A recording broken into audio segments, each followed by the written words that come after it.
comfort always holds me close. He always guides me through mountains and valleys. His joy is refreshing,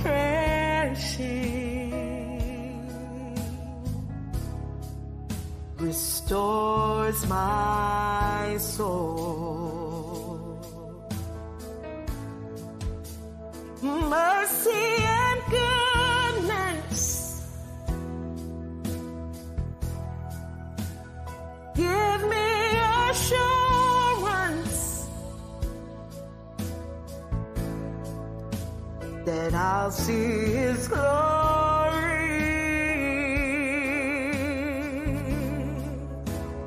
face to face.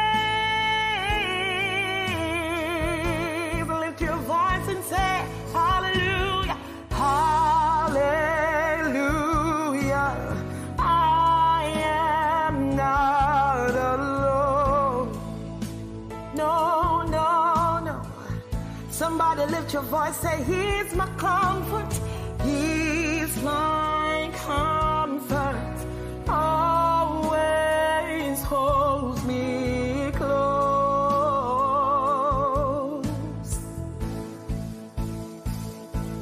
Oh, hallelujah, I am not alone. No, no. He's my comfort, always holds me close.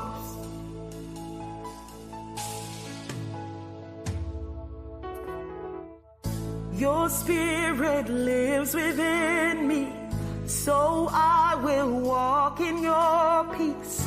Your spirit lives within me, my victory, my victory.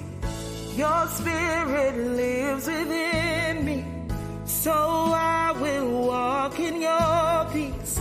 Your spirit lives within me, my victory, my victory. Your spirit lives within me, so I will walk in your peace. Your spirit lives within me, my victory, my victory. Your spirit lives within me, so I will walk in your peace. Your spirit lives within me, my victory, my victory, my victory, my victory, my victory, my victory. I win because you're my victory, my victory. Hallelujah.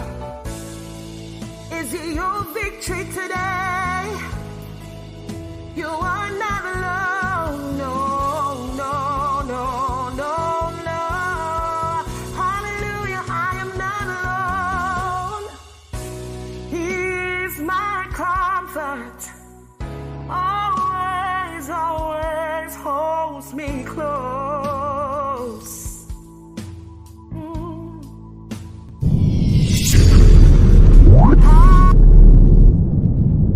Copyright disclaimer. Under Section 107 of the Copyright Act 1976, allowance is made for fair use for purposes such as criticism, comment, news reporting, teaching, scholarship, and research. Fair use is a use permitted by copyright statute that might otherwise be infringing. Nonprofit, educational, or personal use tips the balance in favor of fair use. No copyright infringement intended. All rights belong to their respective owners.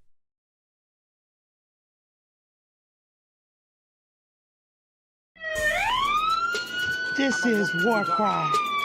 We're on the wall crying out for our children, our communities, our schools, our churches, our families. This is War Cry. Welcome to our reality. Gun violence. Chicago, Philly, Detroit, New York, Atlanta, just to name a few. Our black children are dying day by day. This is War Cry. Police brutality. Hands up. Don't move. I can't breathe. Hashtag Black Lives Matter. Hashtag All Lives Matter to Christ. This is War Cry. Drugs, rape, mass shootings, school violence. This is War Cry. Galvanizing people to pray for our children and to take action. Let's march on Washington. We want prayer back in you. This is War Cry. Cameras, memorials in every corner in our neighborhood. Who died this weekend? Oh no, not Miss Martha's grandson. This is War Cry. He was only 16. His brother died last year. He was only 13. This is War Cry. We the people. We're the elected officials. This is War Cry. We need the church. Where's the church? Only on Sundays. Get to the streets, church. We need you out there. This is War Cry. Girl, be gone. Boy, be gone. Mothers crying. Fathers being locked up. Welcome to our reality. Identity crisis. This is War Cry. Oh, they're trying to remove our history off the textbook. Oh, critical race theory? It makes them feel bad. It's our reality. Fake reality shows. We want the real truth. Stay woke. This is War Cry. HBCUs under attack. This is War Cry. Equal pay for what we do. We want a reparation. This is War Cry. Ashes to ashes, dust to dust. Wait a minute. Is that somebody else they're burying that looks like us? Only 12. This is War Cry. Oh, let us come together and pray for our young people, pray for our communities, pray for our schools, pray for our churches, pray that the government gives us what we need, a fair opportunity. This is War Cry, home of the land, home of the brave, land of the free. Who's free? Our men are locked up. This is War Cry. Hashtag mothers against gang violence. Hashtag fathers who love their sons. Hashtag what would Jesus do? This is War Cry. I know who goes before me. I know who stays behind. The God of Israel's army is always by my side.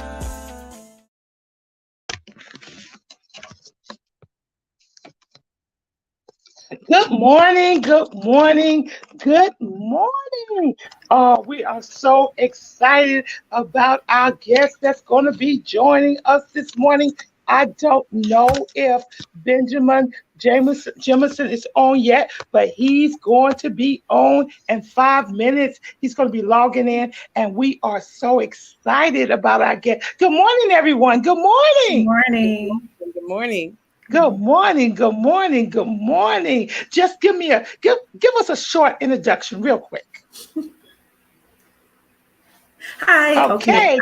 I am C. Phoenix Tyler, coming from Chicago, born and raised. I write, produce, and direct plays.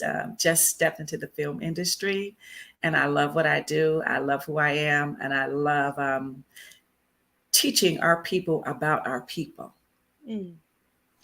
Excellent, excellent. Okay, Danielle, you go. Hello, my name is Danielle Williams, and I'm the coordinator of Connect Faith, where we work with faith communities in addressing intimate partner violence. Okay, and we are expecting Benjamin Jamison. Has he logged on, or either Dr. Gregory Johnson? Are they on the line yet? Okay, we are expecting them to join us. As you know, you're on War Cry. War Cry is an urban radio podcast, broadcast, radio station, and we deal with the problems that face our people in the Valley. In the Valley, we deal with problems that face our school systems, our problems that face us in the area of violence, our churches, our government, our schools. We deal with it all, period. And this is war cry. We are not politically correct, but we're Christ correct. And we're here to make a difference, just not by our mouth, but by putting our mouth and actions to practice. So to all our listeners, feel free to chat, feel free to give, feel free to be yourself. Now, before we get started, I just want to make some announcements. We had a fire in Brooklyn that killed a mother and her two kids. Did you hear about that, Danielle? No, I vaguely heard about it. Yes, yes. So we want to be praying for that family. And when we talk about fires, because this is New York City, and just like Chicago, there are buildings that are multiple heights. So we have multiple buildings, and our firemen are really busy at doing and taking care of the situation. But the Bronx has the highest fire rate of anyone, next along with Brooklyn. So we need to pray for those things. Did you hear about the building that collapsed in Ohio? In Columbus, Ohio, when these people was going out to a party and it has injured 30? Hey, things are on the move. And guess what? We've got to stay involved with those things that affect our community, because this is war cry. And whether we know it or not, life shows up and it happens. And we've got to stand in the gap. So we're going to go right on and jump into our show today. Now, because we like to talk about a variety of things, and we're still waiting on two guests to come on, we want to start with our newest guest, and we want her to tell us about her newest films that she made, her newest play that she has, and just to give us an overall view of what you are doing. But before you do that, let us know what's going on in Chicago with the violence and what's going on. We are really trying to make a difference. We do have local organizations that come together and try to help our youth. Just keep us lifted up in prayer. Keep us lifted up in prayer, because we are trying. Okay. And when you don't have the resources, it's kind of difficult, but we're just praying that we get the resources that we need to redirect our youth, to change the way they think and the way they feel about themselves. Because if you feel a certain way about yourself, you behave a certain way. So if we can get them to know who they are and whose they are, and to instill that pride in them, then we can direct the way they're happy. We can direct the behavior. We can direct the habits.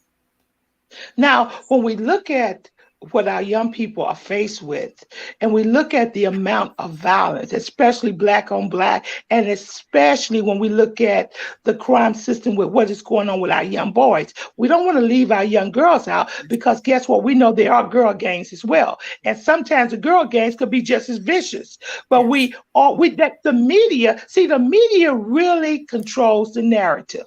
Can I get an amen?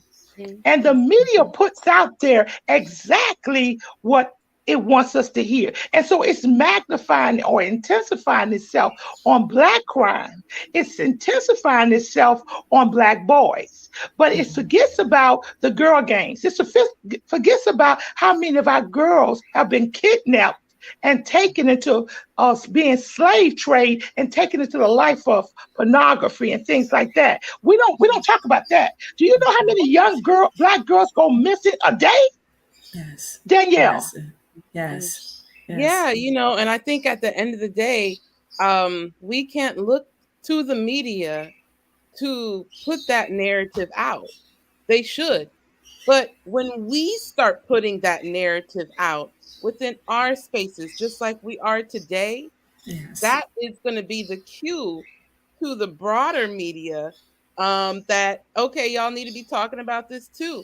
But I think it starts with us to talk about the various issues, as you brought up, what happens with our girls, what happens with our young women, whether it's the sex trafficking, people who are missing.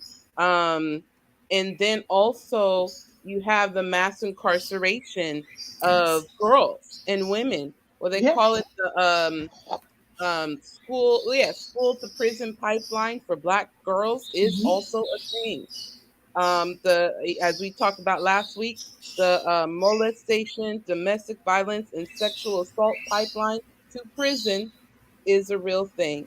And so, as we continue to use our media and to use our voices to talk about it and make it a priority amongst our community, I think that's the best way to move forward. Yeah, I And agree with now you're now our engineer who hosts my station has already proposed that we come together and develop our own news station. Yes. We come together as Black women, Black men, as urban leaders. We come together and begin to develop our own systems of communication, because nobody is talking about what happens in the urban area. Now, we're going to jump into the subject, but before I get into that, is that before our young kids are actually piped through a system, there is something else that is corrupted as well. And I'm going to say it. I'm not politically correct, but I'm going to say it. The curriculum in our school systems are not where they should be in the urban areas. They're not there to develop our kids. They're there to run them away. What do you think about that? Come on in. I know what bothers me. Not just what bothers me is our history being taught. And I know this is leading into my show, the play that I'm doing right now, From Slavery to the White House. It just amazes me. Oh, wait, hold it. Excuse me. What's the name of that play again? From Slavery to the White House. And the actors. Wait a minute. Wait, hold it. You mean we can come from slavery and end up in the White House? Yes, ma'am. The actors actually starred in Africa, and we work our way through every era to the present day with what's going on in society today. And so what amazes me is that when we go to the schools and we do the show, the 60-minute version for the children, they have no clue about our history. That really amazes me. And they ask questions. When they get to the saying Black Power, they're just saying Black Power. When I hear the stories of principals and people calling back saying, gosh, that play really made a difference. It's like, wow, they don't know their history. So that's what we're pressing right now. When you talk about curriculum, teach about our history. When you know who you are, when you know where you come from, then you tend to do better. You tend to look at yourself a little bit different. If they can teach other history, why not our history? We didn't ask the. Now, let me ask you a question. Sure. Let me ask you a question. Why do you think that DeSantis and other states in Texas as well want to remove our history out of the classrooms, out of the libraries? Now, the truth of the matter is the history that's in there is really not a true history. Mm-hmm. That's not true history. That's still a white man's version of what he thinks that our history was, because the slave master cannot tell the slave story. Can't. The oppressor can't tell the who he hurt. So we got to really have plays such as yourself. But why do you think at this time, 2023, that they want to shift it and move? Not only they don't want it taught, they don't want it in the library. They are burning books in Alabama. Why? Number one, I know they've removed slavery from some history books in certain states. And that's because, number one, slavery happened here in America. It happened in other places too. And sometimes it's kind of difficult to own up when you made a mistake, when you did something wrong. And it's kind of difficult to apologize, and it hurts, and so that could be a piece of it.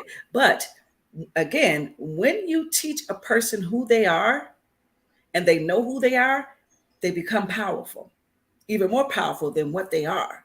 And so that could be a reason. I can't speak for others who want to remove our history, but I know it's up to us to keep it in the school system, to keep it in people's faces, to keep our history alive. It's up to us. We can't depend on anyone else to do it, but it's up to us. Whether we do it in the schools, in the churches, in civic organizations, it's up to us to do it. So good question. Why don't you think we teach it in church? That part, I don't know. I just had the benefit, I had the benefit of growing up with teachers who were kind of on the last of the last of the civil rights movement. So they made sure that we knew that my classes knew about our history. My dad was like a historian, and he made sure that I knew who I was and where I came from, and he pressed that my history.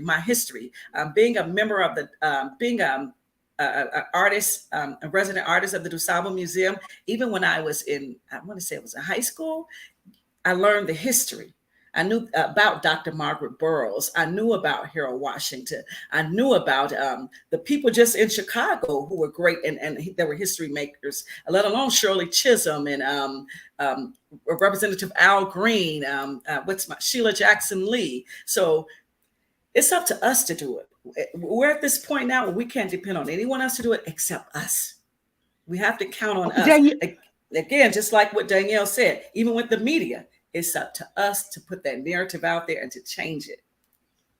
It's up to us to now come together and now create a narrative so that our people, our urban people, can understand, because they're trying to erase all of that out now. Now, Danielle, what do you think about that? Why don't you think the churches should be teaching more? And guess what? The stories that we read about, it's not even the stories, because slavery just didn't start when the boats came over here. Yes. The Roman Church started slavery way before that. Go ahead, Danielle. You know, it's very interesting, because when you think at one of the gifts that we as African descended people have is storytelling, right? Yes. It's storytelling. We are the most phenomenal storytellers. That's why every time something happened on the news, what do? They find the nearest Black person that witnessed what happened. You know how to tell stories, right? That's like the epitome of the Black church. Is the pastor at the pulpit telling these stories from the Bible. And so why aren't folks talking about our stories in the Black church? You know, Elder Montgomery, you know, that's a deeper conversation. That's a deeper conversation, because I think, let me just say something. I think a lot of us, we are ashamed about our history.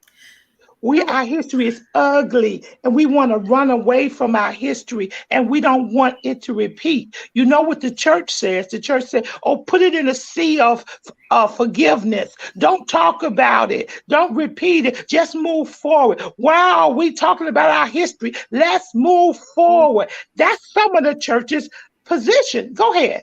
Yes, and it's because, you know, when you look at how Black folk got Christianity, it was for a purpose of they emphasized the particular verses: forgive those who've done you wrong, obey your slave master. They pulled those pieces of the Bible and they taught that, and they took the Exodus and they threw it out. So when you have the Christianity that was pushed on Black folk, it was for a particular reason.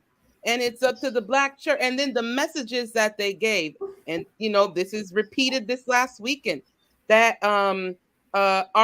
forget our heritage. As a matter of fact, everything that your ancestors did was evil and demonic. Forget them. Move forward here in America. Everything that is Black is evil, it's demonic, and it's wrong. Adopt these ways that we're outlining for you. And so, you know, that's why it's important for the Black church to really deconstruct some of that stuff. And I always give the Black church credit for being the institutions in our communities during these really trying times, and then the strong liberation ethic that came out of that. Because a lot of our ancestors was like, oh, what you giving us is a hot mess. But let me connect some dots here with some of the wisdom of my ancestors, and we gonna make this work. But what you also see is just the reemergence of this white theology that like gets folks asleep to allow these injustices and things to happen.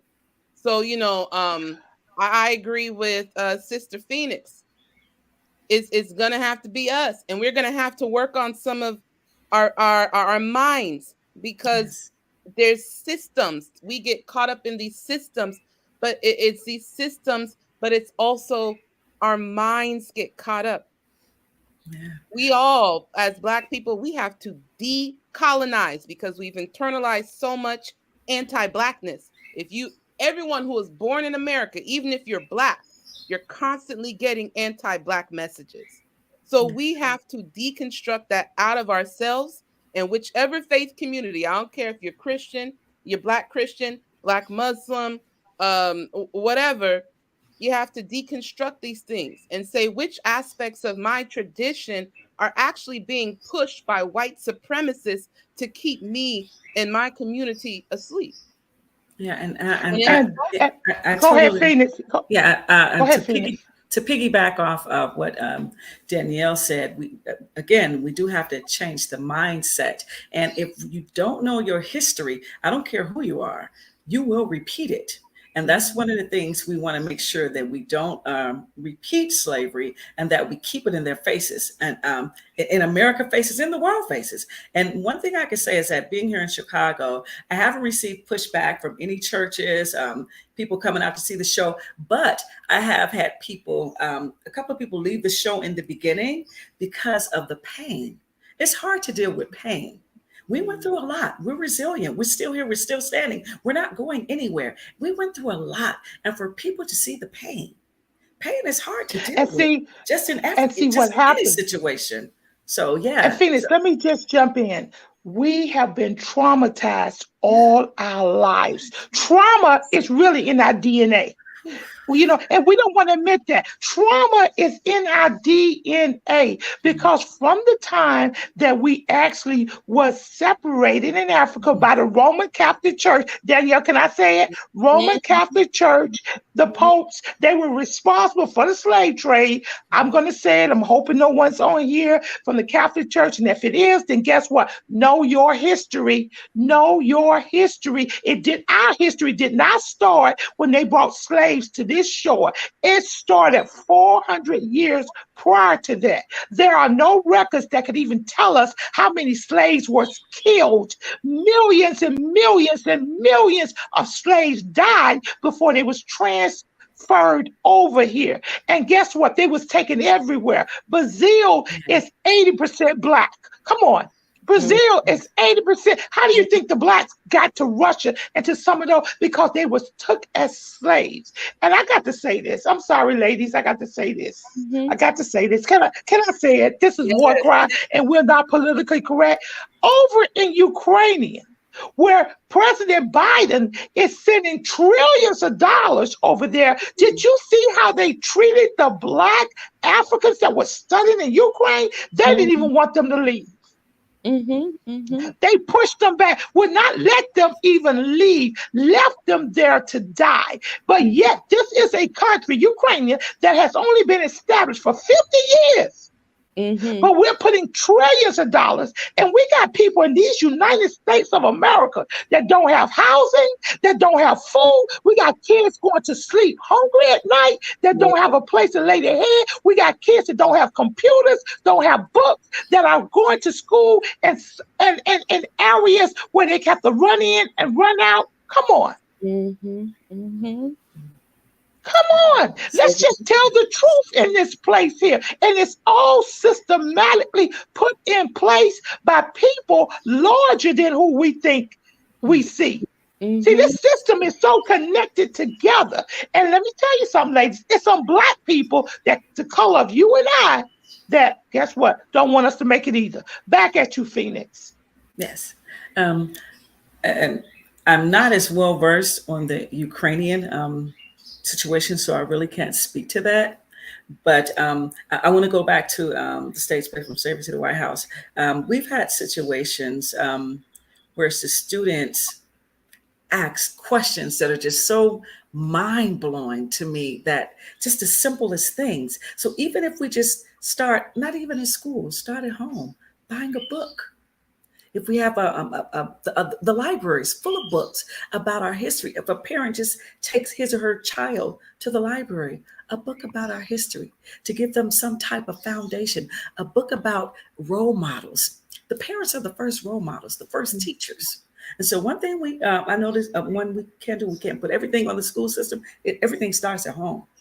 Parents are the first teachers. It starts at home. But the family structure now is so dysfunctional, Phoenix. We got parents that are going in and out. We got parents, even based on what happened with COVID, that allow their kids to go in the room and let the social media educate them now. Where pedophiles is coming in the bedroom. Danielle, pedophiles are being invited into our bedrooms with our teens. They don't know who they are. You know why? Because the parents don't know who they are. Yeah. So when you have a playwright such as yourself, who can write from slavery to the White House, it's kind of mind-blowing. So tell us a little bit, what made you decide to write this play? What made you decide to name it From Slavery to the White House? Give us a little history about it. Well, again, my dad always instilled my history in me. And it actually started off as an audition piece for the DuSable Museum of African American History in Chicago. I received a fluke phone call about coming in to become a resident artist. And I was like, okay, I think I can do that. And so I had to write the play that Friday. I had to write, the meeting was Wednesday or Thursday. I had to write the play that Friday, cast it Saturday, rehearse it Sunday, and then present it Monday to become a resident artist. And so when we did the show, we were so overwhelmed with the response. And one village picked it up, and we did it for Black History Month. And there was a line outside of the door, and they had to turn people away. And one of my good friends said, you know what, you have a hit on your hands. I was like, really, you think so? Because it's just started off as a 60-minute show. And so then that made me go back to rewrite the play and turn it into a 2-hour and 50-minute show with a 15-minute intermission for adults and for all ages. So I had to dig a little deeper for the adult version of the show. Then, so the show is different for the students as well as for the adults. So that's how it came about, being a resident artist for the DuSable Museum. And what was one of the things you was looking for when you was casting people? What was some of the things you was looking for in your casting? Well, one of the things I do is I always pray before I do anything. Even casting. When I wrote the show, I had a particular lady involved because one of the ladies is the main character, and she told me she couldn't do it at that point, and so I recast someone else. See, I've been doing shows for a minute, and so I've worked with some actors, and if I know that you're right for a role, and if you work with me before, you won't necessarily have to audition for the role. I know where to place you. These roles are just, and this is just me, this might sound super weird, but sometimes when I'm in my car, I'm at home, I'm crying. I literally cry about this production. I literally cry about some of the roles because I hear the characters speak to me like, no, you didn't do that right. No, write that. And it's so emotional. I get so emotional regarding the show. When we're rehearsing, we're crying, and sometimes I have to stop rehearsal so we can let it resonate what happened, the emotions, because it's so heavy. And so we're backstage, we're literally crying backstage. Like, how do I get prepared for the next scene? Because most of the main characters, they play multiple roles. So you're talking about, let's say, Terrence playing 15 or more characters in the play. And so you're talking about from Africa, slave trade, auction, you name it, we do it. The children being stolen in the village, we do it. We show it all. We literally show lynchings, we show it. And you get the audience involved. And so you have the audience members involved and shouting out things, and just, it's emotional for us all. So if we're actors doing it, just imagine how the audience feels. And again, when I tell you, sometimes I'm in my car and I'm sitting and just thinking like, God, you gave me something so heavy, and it's so heavy. Yes. It's so real. It's about us. Yeah. Yes. And God gave you something to touch our people and to change their mindsets, Phoenix. It's okay to cry, because guess what? Our pain, we need to shed tears inside of our pains, because we're shedding tears for all our Hashtag sister girls that died. Hashtag sister boys that died. Hashtag children that died without knowing who they were. And it's time for us to wake up and stay woke. And how you going to do that? By having played by somebody who feels the pain. See, I'm glad you feel the pain. I'm glad you feel the pain, because in order to push pain forward, you got to first feel it yourself. And we feel the pain. Every time I visit a 14, 16-year-old premature death, I feel the pain of that mother. Period. Now I want to ask you a question. When you were doing the shows, would you give out some type of form maybe before you went in? What did you think about the play? After you left, what you think? So you could get some reviews or get some more credits for that. Do you do that? Fill me in, Phoenix. Yes, ma'am. See, I'm the writer, producer, and director, and so I do so much. I've been trying to do that. We had and thank you so much for that too. Wait, hold it for a minute. Phoenix, when you bring it to New York, Danielle, you and I volunteer to do that. Yeah. Raise your hand, Danielle. look, you got help in New York. You got help in New York. And look, and you may help in Chicago, and we can find some good round trip tickets. Ooh. I got you. Okay. Go ahead, Danielle. Well, let Danielle just jump in for a minute, because I feel that brain going. Go ahead, Danielle. Oh, no, I just said I got a location. You got a location? But a friend of mine said, listen, I got some space and I want to open it up to my people. I said, say less. Yes. Hey.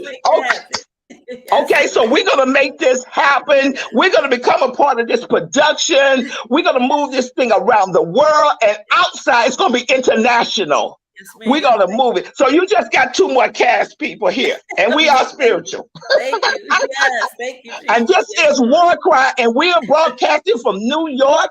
And guess what? You could be a part of it too. You could be a part. You could donate money. You could donate time. You could donate resources to help us, to help Phoenix get this play across the board, because we understand that it's going to be some systematic racism that's going to come up to stop us. We're going to get some blockers. We're going to get some haters. A lot of the haters aren't just going to be white. It's going to be black, because a lot of us don't want to talk about our history, because this thing is about the haves versus the what? Have-nots. And a lot of us think we've arrived. Go ahead, Phoenix. Yeah, I was going to say when we did it for one particular school, and I would love for you to meet this young lady. We were literally about to go on the stage, and they stopped us because of the word slavery.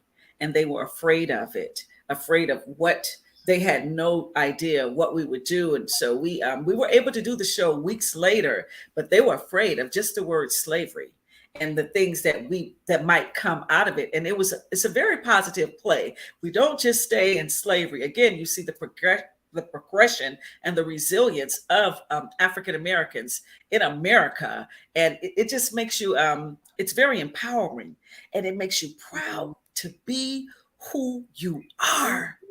Proud to be who you are, and understand that we stand on the shoulders of some strong people. We are here, and we're not going anywhere. Understand that.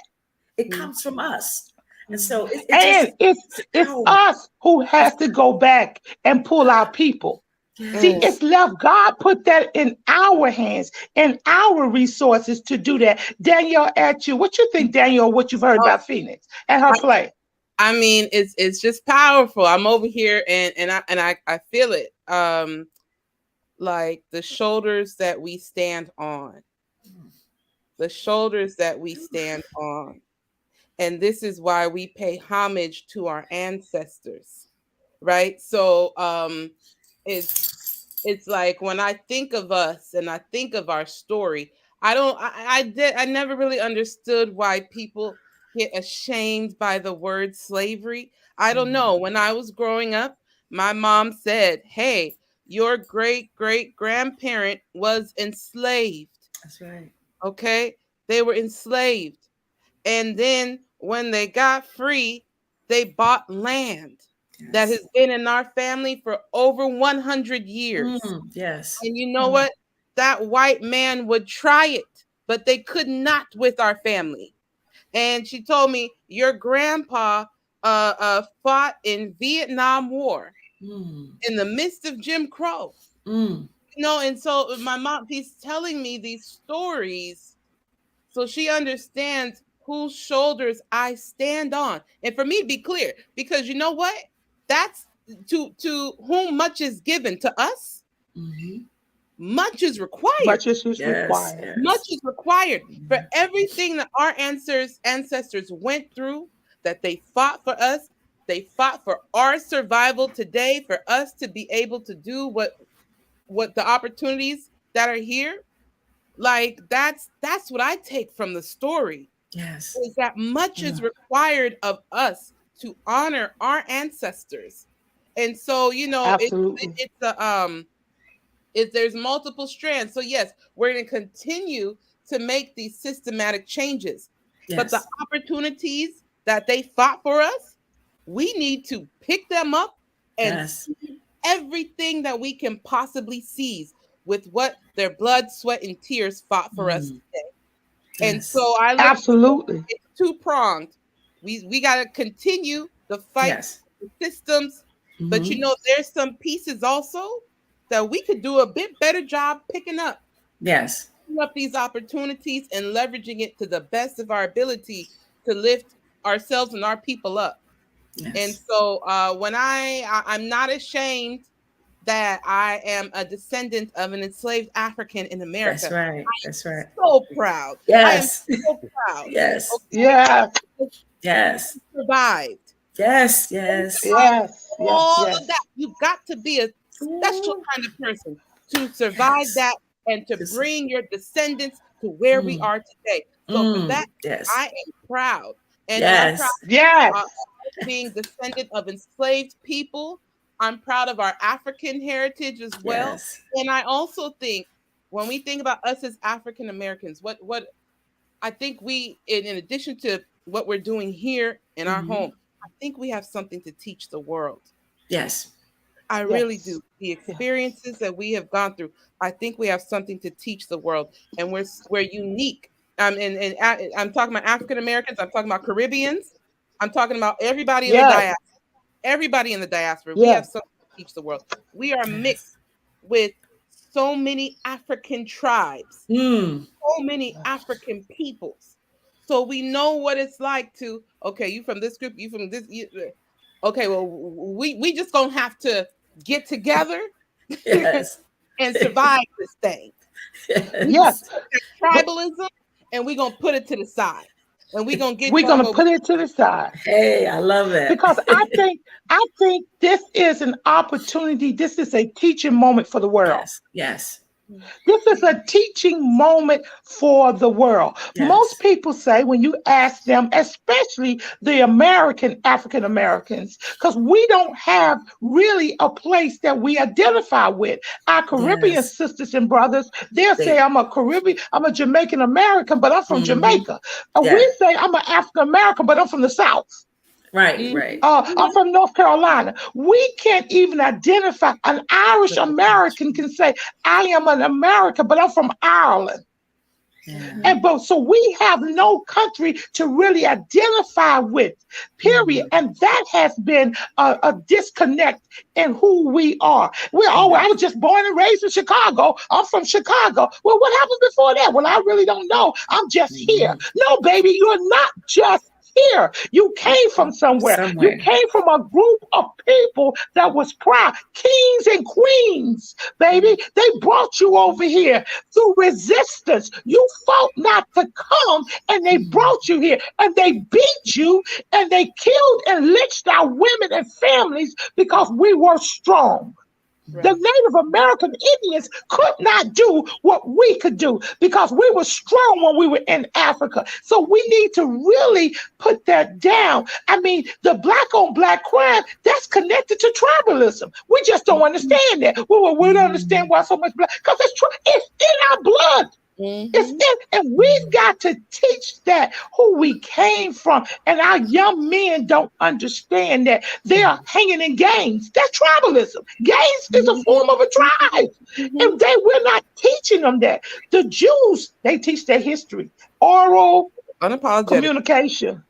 Unapologetic. They sit down. I want to tell you what happened at the Holocaust. I want to tell you what happened when God opened the Red Sea. I want to tell you what happened, Esther, the purity. I want to tell you what happened because I don't want you to ever forget. Because if you forget, you least to go back.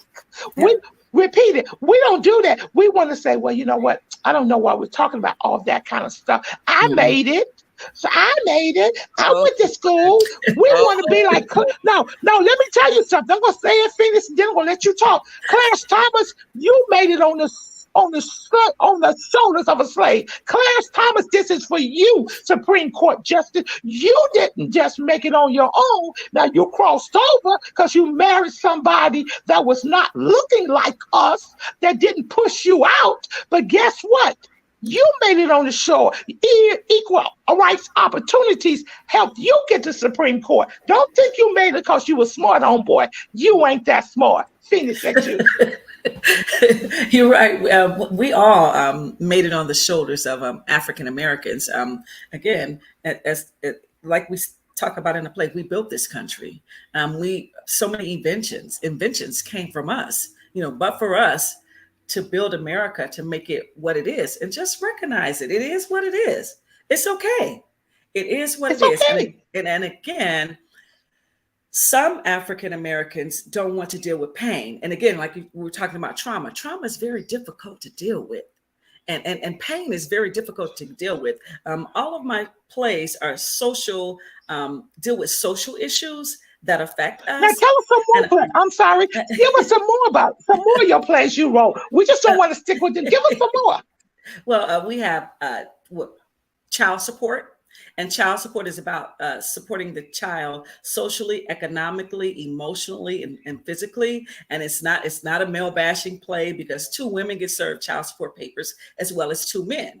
And again, when you look at the lessons, I try to give lessons in my shows. We never use profanity in any of the shows. So always a positive lesson. We always use our babies. I always have to add a bit of humor because when you're teaching a lesson, you have to add a little bit of humor and then they can take it a little better.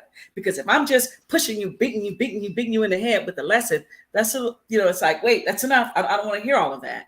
And so, and that's why when people come to see From Slavery to the White House, and if they stay in the show, they're like, oh, okay, I get it. It's not just, oh my God, over my head, so painful that I can't take it. But then it makes you realize we have so much more work to do. Let me go back and do a little more research. Let me call my daughter and my son and my niece and nephews and give them a little bit of our family history. Let me pick up a book and learn about my family history. Wow, I never thought about that. Oh, I forgot that happened in the 70s. Oh, let me research that a little more. And even when we go into schools, we give we'll give the principal or the teachers like a timeline. This is how you can insert this into your lesson plan to make it easier to teach our history to our babies, and not just our babies, to everyone, because no matter who you are, you should know your history. And so that's what we do with child support. We have Are We Equal, which is about a white family goes through the same thing as a Black family, and the outcome's different. Why? Are we equal? Are we treated equally? Wait a minute. I got something to say about that. Phoenix, I need to come in. You done hit on a sore spot. I could never understand why when we look at what was this picture, Married with Children, about this shoe salesman and his 2 children one was so dumb he couldn't pass any test. The other one was a bleep, bleep, bleep. The housewife was stupid, and he was a shoe salesman, and they were living next door to a banker. Now, then we're going to flip it on what was that? What's the other one where the husband, this was a Black family. One was, he was a sanitation worker. They were that's not 227. What's that one where Janet Jackson got her start? Which one? Her starred in. That was the one where the husband, the black husband, was a sanitation worker. It's JJ, the one with Good JJ in it. times. Good times. Good Good times. time. So you had Married with Children, and you had Good Times. You had a white shoe salesman living next to a banker. You have a sanitation worker living in the projects with his wife. What's up with that? What's up with that? And then we had shows like Bill Cosby, where you had to be a lawyer, a doctor, or Indian chief to do that. And then we had the show that Will Smith was on. Then we had the show where, what was that? The South moving on up. Come on. How could you look at a white man who was a shoe salesman and compare him to a black man who's a sanitation worker and make him a hero? You see, are we equal? Does the media even want to portray if we're equal? And now we're looking at all these fake reality shows that has came in and influenced our young girls that you must have a wig all the way down to the end of your behind. You must have your body augmented. You must have eyelashes that go all the way out to the deep blue sea in order for someone to love you. Self-love, baby. Self-love. That's another play that I have coming out. It's about Black women loving themselves, and it's called Just As I Am. Loving yourself just as you are. And so I deal with issues that affect our community, Oh, girl, I'm feeling this. And Danielle, tell us a little bit about, maybe you'll do a play from this one, domestic violence in the church and in our community. Go ahead, Danielle, tell us a little something about that.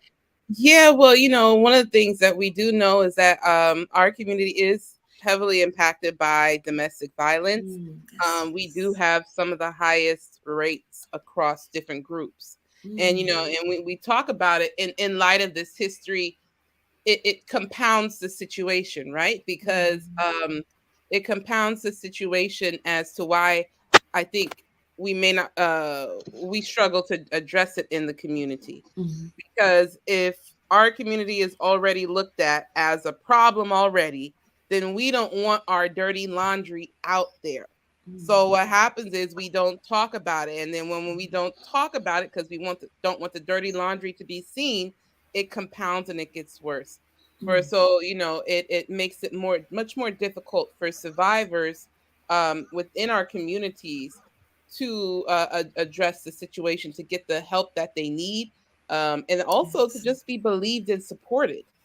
So, it's important. Okay, Danielle, I got to come in. I'm sorry. I got to come in because I got a question. As Black people, we are taught we don't tell it what's going on in our house. In the street. What happens in this house stays in this house. Do not go out and tell anybody what's happening in my house. Now, if you kind of like seen your father sort of hit me, you didn't really see it. Even though I got glasses on, even though I got plenty makeup on, I'm kind of used to that. And it has been so bad now that trauma of seeing that repeated in our families has now jumped on our teenage boys and our teenage girls. So now we got domestic violence among our teens.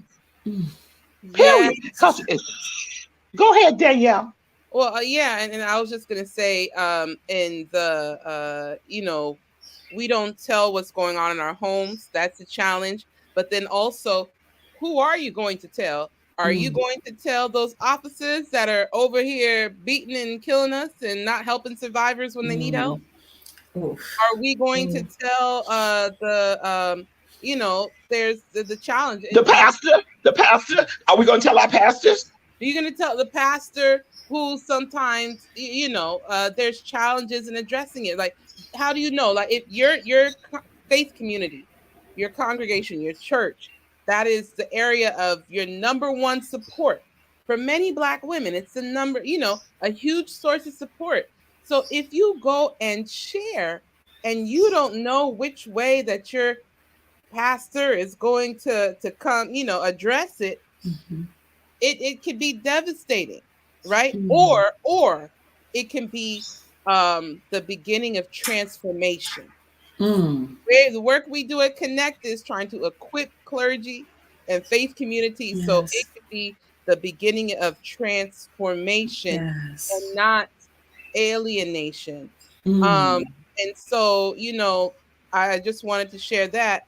And as it relates to the teen violence, I think it was April is Teen Dating Violence Month, and there was going to be a march, but it was postponed.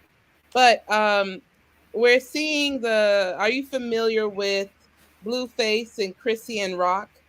Blueface is a rapper. No. Chrissy and Rock, she's a reality TV show person on Zeus Network. Zeus Network is a hot mess. I mean, y'all thought VH1 was something.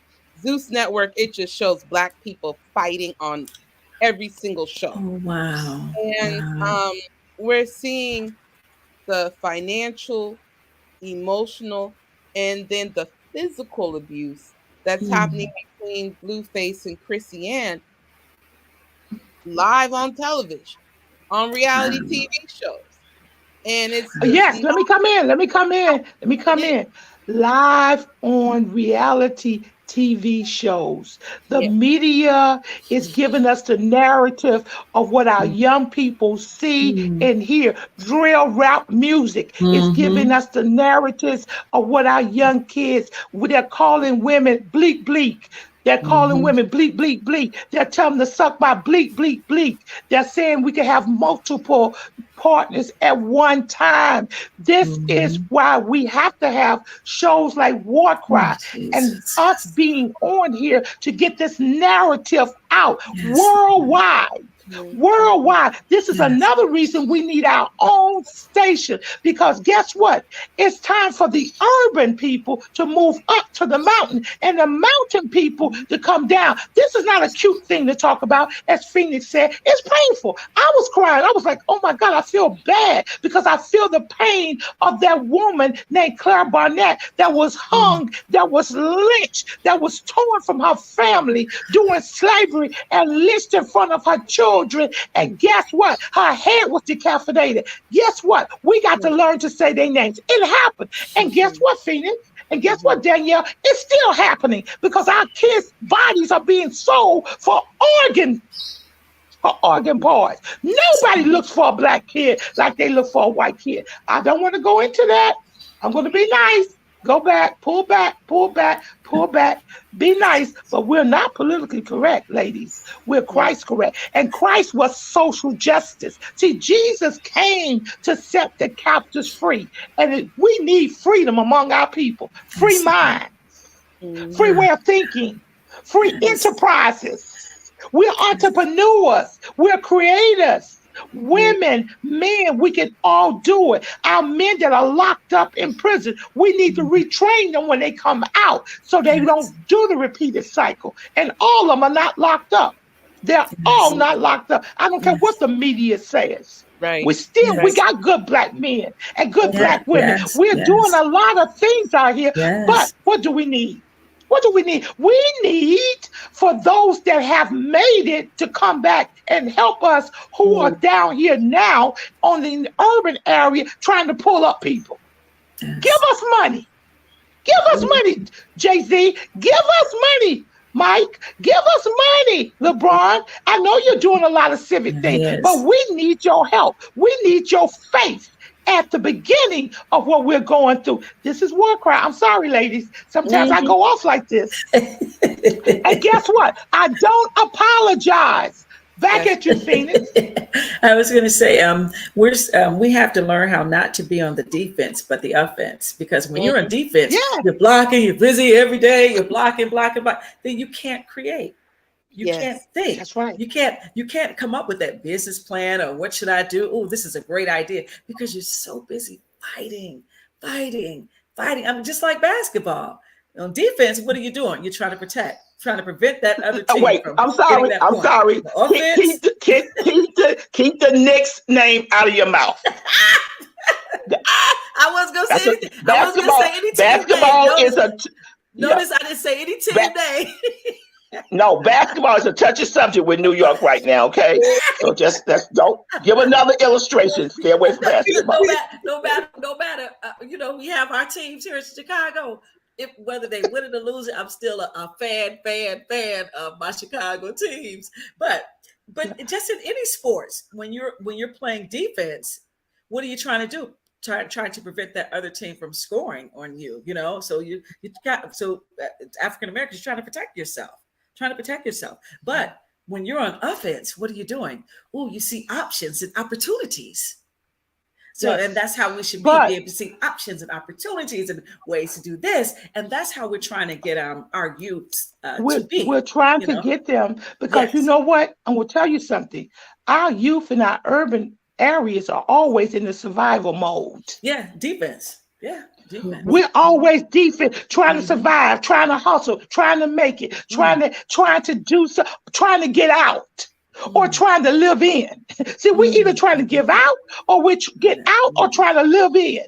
And so we are always at that. This is a survival. So we need to come in and start teaching some skill sets about who we are. Now, it's 11:56, and we do a lot of things before we go. But one of the things I want to do, Phoenix, and I want to do Danielle, I want you to tell us how to get in contact with you. Tell us what we need to do to help you. You're first, Phoenix, and then Danielle. So you can check me out on my website, www.cphoenixtyler.com. You can email me, phoenix@cphoenixtyler.com. You can check me out on Facebook, Phoenix.com, Phoenix Tyler, or Instagram, Phoenix Tyler, to see about our shows. We can't wait to get to New York. We're so excited about getting to New York with my New York family and making it happen. I love you guys. I'm just so honored, Elder Montgomery, and I'm so honored, Danielle, to know you. Thank you guys so much. Thank you. Okay, Danielle, you. Great. So yes, you can meet or learn more about Connect at www.connectnyc.org. You can email me at dwilliams@connectnyc.org. That is scrolling across the screen. If you're a faith community and you're figuring out, hey, we want to we want to prevent domestic violence, we want to promote peaceful families, please give us a call. We are here to help come up with training specific to your faith tradition for your congregation. We can help you develop programmings and teachings from within your tradition that you want to share with your community. Yes, and this is War Cry. And we have t-shirts that says, I am praying for our children. What we want you to do is hit us up on our Gmail, which is warcry.children@gmail.com. You can get us also on our website, which is War Cry for Our Children. And that's our Gmail, which is warcry.children@gmail.com. If you know some children that you want us to pray for, I get up every morning at 4 o'clock praying for our children and for this woke generation. Now, request a t-shirt. You're going to have to give me your email, give me your mailing address, because I'm going to send it out to you. It says, I am praying for our children. Put prayer back into school. Only thing we ask you to do is to get a school district and pray for it. Get a school and pray for it. To go out and stand on the corner and let our children know that somebody is praying for them. And it's not the drug dealers. See, a lot of people are not bold in coming out like we are. So, but a t-shirt is a silent affirmation. It speaks volumes.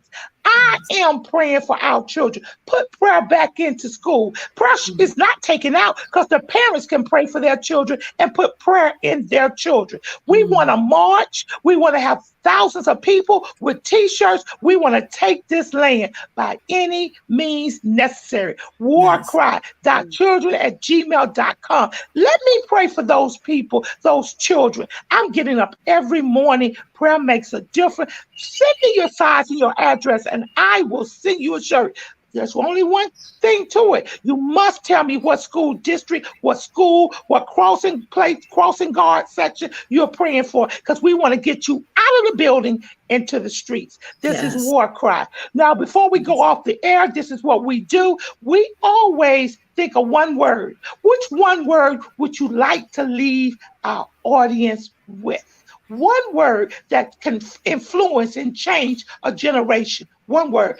At you, Phoenix. Faith. Faith. Okay, and why faith?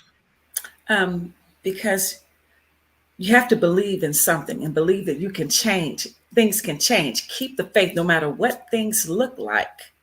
Trust in him. Have that faith in him, and things will change. Keep the faith no matter what your circumstances look like. You sound like a preacher. Let me just let that go. Okay. Okay. Danielle, what one word would you like to leave our audience with? I'd say vision. Vision. And vision is about just reflecting on the conversation earlier, right? When we go from a space of defense, and then we go to a space of visioning. And that is when we dream big, and we take hold of those things that we can control, and we make the best of that. Yes. Okay. I want to leave endurance. Endurance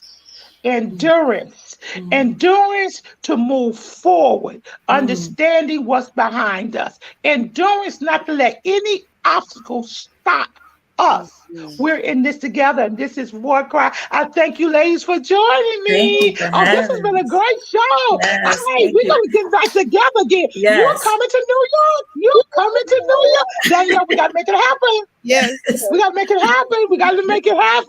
Yes. Okay, I love you guys. I love you. Continue praying for our young people. Continue fighting as we press on. And we make a difference. We make a difference. This is War Cry. See you next week. Thank you. See you next time. This is War Cry. We're on the wall crying out for our children, our communities, our schools, our churches, our families. This is War Cry. Welcome to our reality. Gun violence. Chicago, Philly, Detroit, New York, Atlanta, just to name a few. Our black children are dying day by day. This is War Cry. Police brutality. Hands up! Don't move. I can't breathe. Hashtag Black Lives Matter. Hashtag All Lives Matter to Christ. This is War Cry. Drugs, rape, mass shootings, school violence. This is War Cry, galvanizing people to pray for our children and to take action. Let's march on Washington. We want prayer back in school. This is War Cry, cameras, memorials in every corner in our neighborhood. Who died this weekend? Oh no, not Miss Martha's grandson. This is War Cry. He was only 16. His brother died last year. He was only 13. This is War Cry. We the people. We're the elected officials. This is War Cry. We need the church.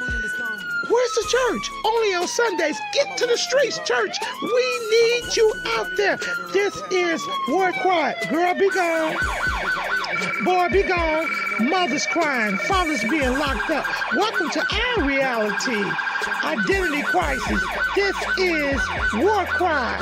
Oh, they're trying to remove our history off the textbook. Oh, critical race theory? It makes them feel bad. It's our reality. Fake reality shows. We want the real truth. Stay woke. This is War Cry. HBCUs under attack. This is War Cry. Equal pay for what we do. We want a reparation.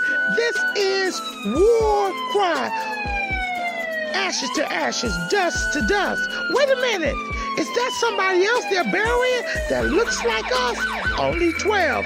This is War Cry. Let us come together and pray for our young people, pray for our communities, pray for our schools, pray for our churches. Pray that the government gives us what we need, a fair opportunity. This is War Cry, home of the land, home of the brave, land of the free. Who's free? Our men are locked up. This is War Cry. Hashtag mothers against gang violence. Hashtag fathers who love their sons. Hashtag what would Jesus do? This is War Cry. I know who goes before me.